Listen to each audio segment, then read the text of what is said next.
Hello everyone, welcome to Econ by Surbhi, where economics make easy and exam oriented. So in this video we will start our chapter number 6. I think September series सभी को समझ नहीं आ रही, तो मैंने already पहले 5 chapter YouTube पे करवा रखे हैं।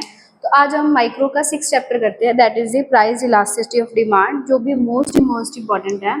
मैंने इसके न्यूमेरिकल्स आपको ऑलरेडी करवा रखे हैं, तो मैं ट्राई करूँगी कि ये वाला सारा चैप्टर है आपको जितना डिटेल में करवा सकूं मैं करवाऊंगी, ठीक है जी। तो देखो, सबसे पहले ना बेसिक चीज़ें लिख लो जो हमने लॉ ऑफ डिमांड करा है, ठीक है। लॉ ऑफ डिमांड हमने जो करा है वो हमें क्या बताता है, हमें क्वांटिटेटिव स्टेटमेंट के बारे में बताता है। किसके बारे में बताता है? Quantitative statement. बट जब हम इलास्टिसिटी का कंसेप्ट पढ़ते हैं, that is the elasticity of demand है जो, वो हमें क्या बताता है, सॉरी ये हमें क्वालिटेटिव बताता है, क्वालिटेटिव बताता है, और ये हमें क्वांटिटेटिव बताता है। अब क्वालिटेटिव और क्वांटिटेटिव में फ़र्क क्या था ये क्वालिटेटिव। अब क्वालिटेटिव और क्वांटिटेटिव में फ़र्क क्या है? जैसे हमने लॉ ऑफ डिमांड पढ़ा है ना, लॉ ऑफ डिमांड हमें क्या बताता है कि प्राइस बढ़ा डिमांड कम, प्राइस कम तो डिमांड ज़्यादा। बट जो इलास्टिसिटी है, इलास्टिसिटी हमें बताते हैं एग्जैक्ट इन द सेंस कि नंबर्स के फॉर्म में बताते हैं कि हाँ जी, कि मान लो प्राइस में आपका इतना चेंज आया तो डिमांड में आपका कितना चेंज आया, ठीक है। लॉ ऑफ डिमांड सिर्फ हमें ये बताते हैं कि प्राइस बढ़ा डिमांड कम, प्राइस कम डिमांड ज़्यादा। बट इलास्टिसिटी हमें मतलब क्वांटिटेटिव टर्म, नंबर्स के टर्म में बताती है कि मान लो कि प्राइस में 10% का चेंज आया है तो डिमांड में 20% का चेंज आ गया, ठीक है। मतलब जिसमें हम डेटा की या क्वांटिटी की बात करते हैं वो हमें कौन बताता है? Elasticity of demand. आपको पेपर में ये चीज़ भी पूछ लेते हैं कि कौन सी चीज़ क्वालिटेटिव बताती है, मतलब क्वालिटी बताती है, और कौन सी चीज़ नंबर की फॉर्म में बताती है। तो नंबर की फॉर्म में रिलेशनशिप हमें कौन बताता है? हमारी इलास्टिसिटी ऑफ डिमांड, ठीक है। अब देखो इलास्टिसिटी, अब मैं आपको ये चीज़ बताती हूँ, दो वर्ड्स में बच्चे कंफ्यूज होते हैं। एक होता है हमारा इलास्टिक और एक होता है हमारा इनइलास्टिक। एक होता है हमारा इलास्टिक, एक होता है हमारा इनइलास्टिक। अब इलास्टिक जैसे कि मान लो कोई रबड़ बैंड है, ठीक है, वो इलास्टिक होता है ना। इलास्टिक का मतलब है अपना पोजीशन चेंज कर लेना, अपनी साइज चेंज कर लेना, ठीक है। और इनइलास्टिक जैसे कि ये चीज़ है, डस्टर है। डस्टर क्या है? इनइलास्टिक है। क्या आप इसको खींचोगे तो क्या ये अपनी मतलब शेप चेंज कर लेगा? नहीं करेगा ना। तो ये डिफरेंस होता है इलास्टिक और इनइलास्टिक में, ठीक है। अब इलास्टिक का मतलब है कि जब प्राइस बढ़ा या कम हुआ डिमांड इम्पैक्ट हो गई, ठीक है, डिमांड इम्पैक्ट हो गई। अगर तो डिमांड इम्पैक्ट हो रही है दैट इज अवर इलास्टिक, और अगर प्राइस के बढ़ने या कम होने पर डिमांड पे कोई भी इफेक्ट नहीं पड़ रहा, उसको हम क्या बोलते हैं? Inelastic demand. फॉर एग्जाम्पल की मेडिसिन है, अगर मेडिसिन सपोज 100 रुपये की है पहले और वो 10 रुपये महंगी होगी, क्या आप उसको लेना बंद कर दोगे? नहीं ना। या फिर वो मेडिसिन 10 रुपये सस्ती होगी, क्या आप उसको ज़्यादा लेना शुरू कर दोगे? नहीं ना। तो दैट इज अवर इनइलास्टिक, ठीक है। और इलास्टिक का मतलब क्या था? कि जिसमें इफेक्ट हम दिखाते हैं, ठीक है। अब इसमें हम सबसे पहला टॉपिक करते हैं हमारा degrees of price elasticity of demand. ये भी मोस्ट इंपॉर्टेंट टॉपिक है, इसमें लिमिटेड से टॉपिक है और सारे ही इंपॉर्टेंट है, ठीक है। आप भी ये सोचते होगे कि मैम तो जब भी कोई टॉपिक करवाते हैं वो सारा इंपॉर्टेंट ही बोल देते हैं, पर वो है क्योंकि अब ये है ना, आपको सिर्फ 4 मार्क्स 6 मार्क्स नहीं पूछते, उसमें भी आपको काफ़ी ज़्यादा डिटेल में पूछने लग गए हैं, ठीक है। एक सेकेंड, मैं मार्कर चेंज कर लूँ। चलो नेक्स्ट है हमारा degrees of price elasticity of demand. ये वाला आपको 4 नंबर में पूछा जाता है। क्या है? डिग्रीज। अब पहली डिग्री है हमारी परफेक्टली इलास्टिक डिमांड। अब परफेक्टली इलास्टिक डिमांड कौन सी डिमांड होती है?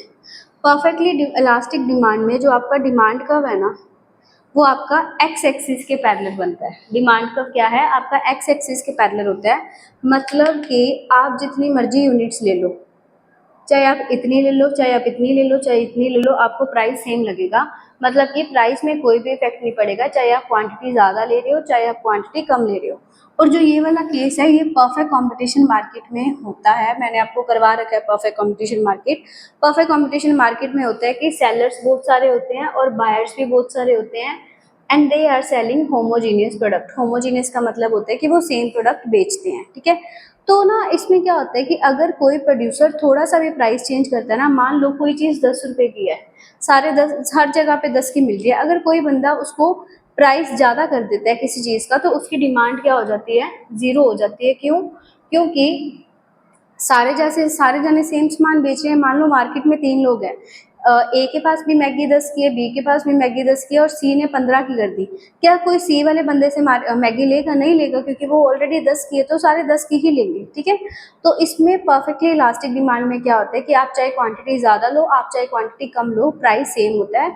और इसमें आपका डिमांड कर्व क्या होता है, एक्स एक्सिस के पैरेलल, मतलब कि जो आपकी इलास्टिसिटी ऑफ डिमांड क्या होती है इसमें, इन्फिनिटी। ठीक है, अब इसमें 2 से 3 एमसीक्यूज बन गए कि when demand curve is parallel to x axis, तो इलास्टिसिटी ऑफ डिमांड क्या होगी। ठीक है, तो ये चीज पूछ लेते हैं कि एक्स एक्सिस पैरेलल कौन से में होता है। ये 2 से 3 टॉपिक बनते हैं इसमें। ठीक है, सेकेंड है हमारी परफेक्टली इन इलास्टिक डिमांड।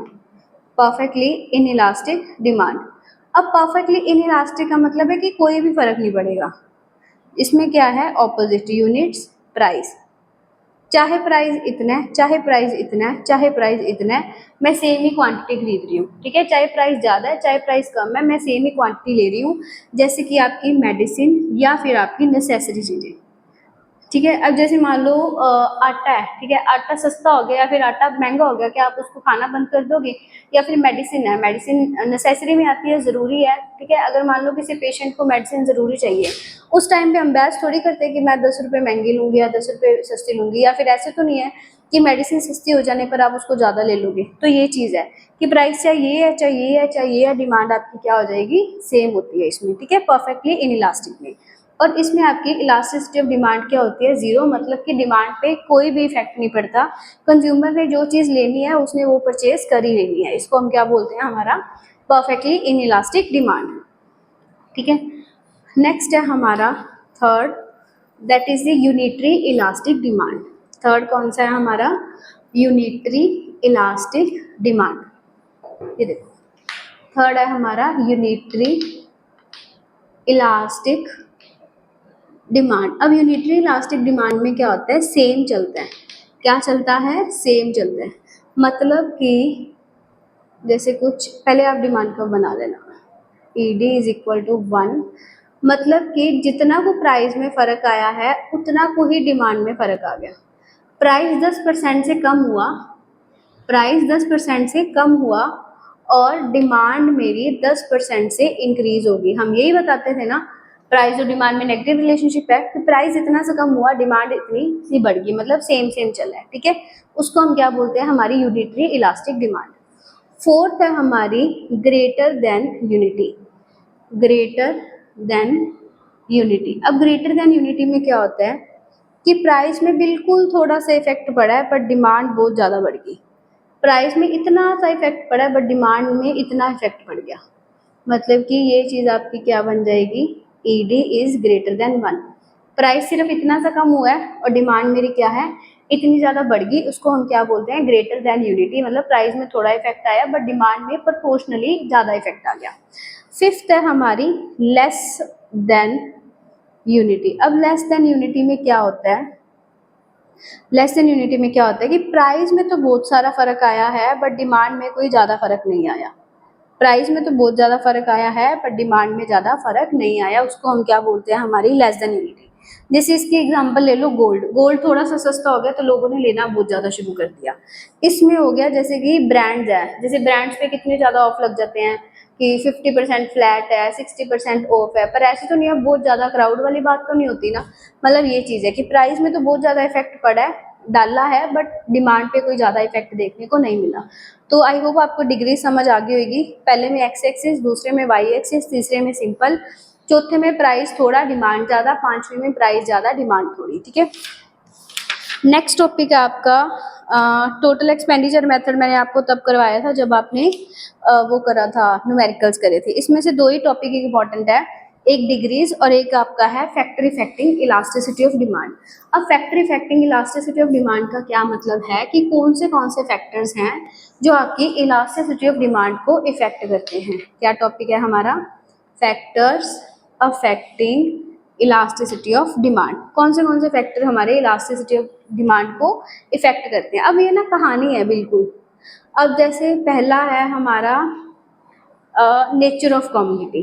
पहला क्या है हमारा नेचर ऑफ कमोडिटी। अब नेचर ऑफ कमोडिटी का क्या मतलब है, देखो तीन तरह की चीजें होती हैं, नेसेसरी, कंफर्ट, लग्जरी। ठीक है। अब नेसेसरी चीज में मैंने क्या बोला था, आपकी डिमांड क्या होगी, इलास्टिक होगी कि इन इलास्टिक होगी। नेसेसरी चीज में आटा, दाल, चावल या फिर आपकी मेडिसिन। तो उसमें ऐसे तो नहीं है प्राइस कम हो गया हमने लेनी बंद कर दी, मतलब इसमें मेरी इलास्टिसिटी ऑफ डिमांड क्या थी, इन इलास्टिक थी। मतलब कि प्राइस चाहे बढ़े चाहे कम हो मेरी डिमांड पे कोई भी इफेक्ट नहीं पड़ रहा। अब कंफर्ट होती है, किसी के लिए अलग होती है, किसी के लिए अलग होती है। जैसे कि मान लो आप कहीं घूमने गए हो, मतलब सपोज कि मैं अपनी बात कर रही हूँ कि कईयों को होता है गर्मी ज़्यादा लगती है। सपोज मेरे को गर्मी ज़्यादा लगती है तो मैं एसी के बिना नहीं रह सकती, तो मैं ऐसे कहूँगी कि चाहे आपको 200 रुपये रेंट ज़्यादा पे करना पड़ जाए पर आपको एसी वाला रूम ही चाहिए। ठीक है। तो मेरे लिए वो डिमांड क्या होगी, इन इलास्टिक की, मैं उसके बिना नहीं रह सकती। और इलास्टिक क्या हो गया कि जो बंदे उस चीज़ के बिना रह सकते हैं, मतलब कि प्राइस अगर मान लो उसने बोल दिया कि 2500 का है, तो हम हमारे पेरेंट्स सोच जाएंगे कि एक दिन के लिए क्या इतने पैसे भरने, है ना। तो उनके लिए क्या होगी वो डिमांड इलास्टिक। मतलब कि अगर आप उस चीज़ के बिना रह सकते हो तो आपकी डिमांड क्या होगी, इन इलास्टिक। और अगर आप उसके बिना नहीं रह सकते तो आप अगर आप उसके बिना रह सकते हो तो आपकी डिमांड क्या होगी, इन इलास्टिक। अगर उसके बिना आप नहीं रह सकते तो आपकी डिमांड क्या होगी, इलास्टिक। कंफर्ट में आ गया जैसे एसी वगैरह, इसमें क्या आ गया, might be elastic and might be in elastic. और लग्जरी में आ गया, लग्जरी जैसे कि ब्रांड्स वगैरह आ गए। मान लो कोई ब्रांडेड बैग है, कोच का बैग है, जैसे मान लो उसका 50-60,000 प्राइस है, तो मतलब ऐसे है कि कोई फंसी नहीं है कि मैंने वो चीज़ लेनी है। ठीक है। अगर उस पर ऑफर लगेगा तो मैं सोच लूंगी कि अगर लेनी है, वैसे कोई ज़रूरी तो नहीं है ना। तो मतलब इसमें हमारी डिमांड क्या होती है, इलास्टिक। अगर वो सस्ती होगी तो आप चीज़ ले लोगे, अगर वो महंगी है तो आप नहीं लोगे। ठीक है। नेक्स्ट है हमारी availability of substitute. Availability of substitute का क्या मतलब है, अगर उस चीज़ का सब्सटीट्यूट अवेलेबल है तो आप क्या करोगे। अगर देखो सब्सटीट्यूट का क्या मतलब है, सब्सटीट्यूट का मतलब है उसकी जैसी चीज़ अवेलेबल है। जैसे मान लो सपोज मेरा एरिया है, ठीक है, मेरे को पता है कि मेरे एरिया में सपोज कोई इको की ट्यूशन नहीं है। ठीक है। तो मतलब सब्सटीट्यूट अवेलेबल नहीं है ऑफलाइन में, तो मैं मतलब प्राइजेस ज़्यादा भी चार्ज कर सकती हूँ क्योंकि मेरे को पता है कि बच्चे मेरे पास ही आएंगे, है ना। और अगर किसी चीज़ का सब्सटीट्यूट अवेलेबल है कि मेरे को पता है कि मेरे साथ में कॉम्पिटिटर्स भी हैं, तो मेरे को उस हिसाब से अपना प्राइस एडजस्ट करना पड़ेगा। मतलब कि अगर सब्सटीट्यूट अवेलेबल है तो आपकी डिमांड क्या होगी, इलास्टिक। अगर नहीं अवेलेबल है तो आपकी डिमांड क्या होगी, इन इलास्टिक। ठीक है। थर्ड है डिफरेंट, ये छोड़ दो चलो। नेक्स्ट है पोस्टपोनमेंट ऑफ द यूज। अब पोस्टपोनमेंट ऑफ द यूज का मतलब क्या है कि अगर आप किसी चीज को पोस्टपोन कर सकते हो या फिर नहीं कर सकते। देखो पोस्टपोनमेंट ऑफ द यूज का क्या मतलब है, अगर वो चीज पोस्टपोन हो सकती है या फिर नहीं हो सकती। जैसे मान लो कोई सपोज आपका ना घर बन रहा है। ठीक है। और आप करंटली रेंट वाले घर पे बैठे हो और आपका घर बन रहा है, आपको पता है कि हमने अपना घर जल्दी बनवाना है क्योंकि हमें रेंट बढ़ रहा है। मतलब आप उस चीज़ को पोस्टपोन नहीं कर सकते। आप चाहे लेबर ज़्यादा लगाओ, चाहे रॉ मटेरियल महंगा है, कंस्ट्रक्शन का सामान महंगा है, तो आप लगाओगे। और इसमें क्या होता है कि मान लो आप अभी खुद के घर में बैठे हो और आपका एक और घर बन रहा है, मतलब हमें कोई जल्दी नहीं है, हम पोस्टपोन कर सकते हैं। मतलब कि हमने बीच बीच में रुक रुक के मिस्त्री लगा लिए कि यार मतलब 2 महीने रुक के लगा लिए जब सामान सस्ता हो गया। तो ये चीज अगर पोस्टपोन कर सकते हैं तो इलास्टिक, अगर पोस्टपोन नहीं कर सकते तो क्या हो गया, इन इलास्टिक। देन है income of the consumer. Income में तीन तरह के इनकम ग्रुप होते हैं, हायर, लोअर, मिडल। हायर को प्राइजेस से कोई इफेक्ट नहीं पड़ता, अमीर बंदों को कोई इफेक्ट नहीं पड़ता ना। मान लो चाय पत्ती का प्राइस 10 रुपये बढ़ गया तो उसको क्या है, वो तो ले ही लेगा। और मान लो मिडिल क्लास है, मिडिल क्लास को अब देखो इनकम हायर और लोअर को कोई भी इफेक्ट नहीं पड़ता अगर प्राइजेस बढ़ जाए। अब आप सोचोगे कि मैम लोअर वाला क्यों बोल रहे हैं। मान लो कोई लेबर क्लास पर्सन है, उसने सपोज राशन लेना है, वो ऐसे लेते हैं कि जैसे सजरा राशन समझते हो कि जितनी दिहाड़ी मिली है ये चीज़ ले ली, ये चीज़ ले ली। मान लो किस चीज़ में 5 रुपये प्राइस बढ़ गया तो उसकी डिमांड पे बेचारे की क्या इफेक्ट पड़ेगा, भी उसने तो जो चीज़ लेनी है। मतलब कि हायर इनकम ग्रुप और लोअर इनकम ग्रुप की डिमांड क्या होगी, इनइलास्टिक। और मिडल वाले को मतलब मिडिल क्लास को इफेक्ट पड़ता है जब किसी चीज़ के प्राइजेस बढ़ते हैं। देन है हैबिट ऑफ द कंज्यूमर। अब हैबिट ऑफ द कंज्यूमर का मतलब होता है कि कई पर्सन एडिक्टेड होते हैं किसी चीज़ की। मान लो कि कोई सिगरेट के एडिक्टेड है या फिर कैफीन के एडिक्टेड है, कॉफ़ी के एडिक्टेड होते हैं, तो उनको कोई मतलब नहीं है कि उस चीज़ का प्राइस ज़्यादा है कम है, उसने वो चीज़ परचेज कर ही लेनी है। देन है आपका proportion of the income spent on the commodity. इसका मतलब ये है कि ना, जैसे मान लो इनकम का कुछ हिस्सा आप किस पे स्पेंड कर रहे हो। जैसे कि हमारी इनकम में से हम टूथपेस्ट ले रहे हैं, सॉल्ट ले रहे हैं, तो कितना को अपना महीने का खर्चा आ जाता है, हार्डली 250-300। तो अगर टूथपेस्ट के प्राइसेस 10 रुपये बढ़ गए तो क्या हमें इफेक्ट पड़ेगा? और वहीं पे इलेक्ट्रिसिटी के प्राइसेस बढ़ गए तो हमें इफेक्ट पड़ेगा, क्योंकि हम वहाँ पे काफ़ी ज़्यादा अपनी इनकम स्पेंड कर रहे हैं। बट उन पे टूथपेस्ट है, सॉल्ट है, तो उन पे हमारी ज़्यादा इनकम स्पेंड नहीं होती। तो उस पे हमारा क्या होगी, हमारी demand inelastic. And time period का मतलब है शॉर्ट पीरियड में हमारी डिमांड क्या होती है, इनइलास्टिक। मान लो आपको इमरजेंसी है, रात को आपने मेडिसिन वो चाहिए, तो उस टाइम पे अगर वो डॉक्टर आपसे 200 मतलब मेडिकल वाला 200 ले चाहे 500 ले, तो आप वो चीज़ ले लोगे क्योंकि इमरजेंसी है। और लॉन्ग पीरियड में हमारी डिमांड क्या होती है, इनइलास्टिक। हमें उनको होता है कि हम दूसरी दुकान से पता कर लेंगे अगर आपको एक जगह से चीज़ महंगी मिल रही है। तो इलास्टिसिटी ऑफ डिमांड वाले में से आप सिर्फ इतना कर लो, ये इंपॉर्टेंट टॉपिक है। और साथ में मैंने जो न्यूमेरिकल्स की वीडियो डाली हुई है वो कर लो, वो दोनों इंपॉर्टेंट है। ठीक है, नेक्स्ट वीडियो में हम देखते हैं नेक्स्ट चैप्टर के साथ। नेक्स्ट में वैसे मैंने आपको वो करवा दिया था, प्रोडक्शन फंक्शन मैंने अभी ही करवाया था, तो अब वो आप पिछली वीडियो से कर लेना। देन कोस्ट या रेवेन्यू में से मैं आपको नेक्स्ट करवा दूंगी। अगर आपको इसमें से कोई डाउट है तो आप मेरे को पूछ सकते हैं। And please like comment and share, मेरा भी हौसला बढ़े, मेरे को लगे कि बच्चे कर रहे हैं। ठीक है, एंड अगर आपको कोई डाउट हो तो कमेंट सेक्शन में कमेंट कर सकते हो। अगर आपको कोई हेल्प चाहिए हो तो भी आप कर सकते हो। मिलते हैं नेक्स्ट वीडियो में, तब तक के लिए कीप लर्निंग, कीप शेयरिंग।